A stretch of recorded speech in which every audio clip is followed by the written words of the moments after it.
So it's estimated 1 in 4 women will experience domestic violence at some point in her life, and 99% of those victims will also suffer financial abuse. Financial reasons are said to be one of the main factors as to why women stay in abusive relationships.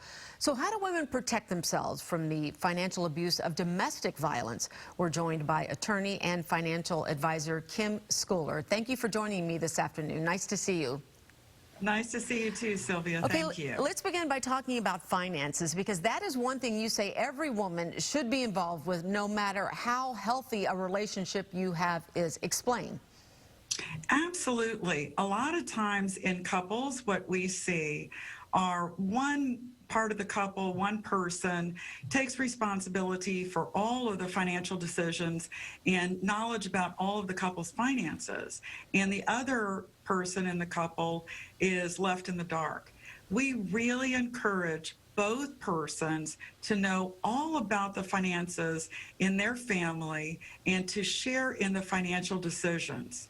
That way, if something happens to one, the other person will be able to step in and know what's happening. Okay, so let's talk about some common signs of financial abuse. You've presented us with a list, so let's go over them. What are some of the most obvious signs? So there are several red flags. Your abuser drains the bank account or denies or limits your access to money. He may even hide assets or demand, specific details about how you're spending money. And the abuser may also criticize your financial decisions.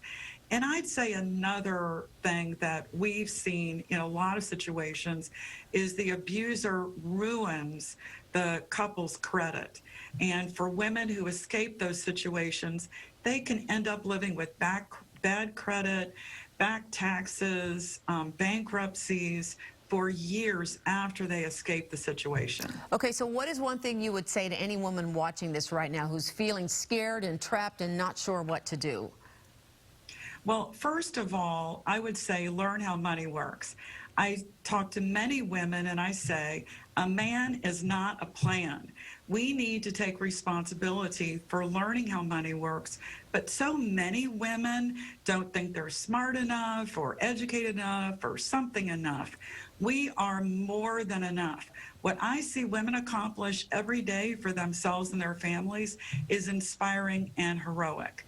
Learning about finances is not that complicated. So no, a man is not a plan, and let's start taking responsibility and learning how money works. Okay, but personal finance can be intimidating for those who aren't financially savvy. So are there some simple ways that people can become more financially literate and better stay on top of their money when in a relationship?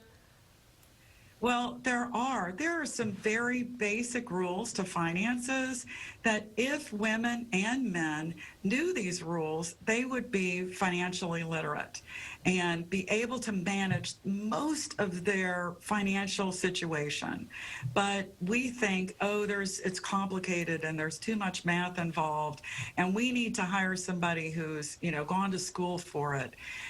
There are some just very basic things that people can know about budgeting, about cash flow and managing debt, about investing, setting money aside for the future. All of those things, women and men are fully capable of knowing on their own without having somebody translate it for them. Okay, what's the website people can go to get some more advice from you? Absolutely. They can go to wealthwave.com, and there's a lot of great information about how money works. Okay, Kim, so great to talk to you this afternoon. Thanks for joining us. Have a wonderful day. Thanks, Sylvia. Good to see you. Some new research finds young adults in their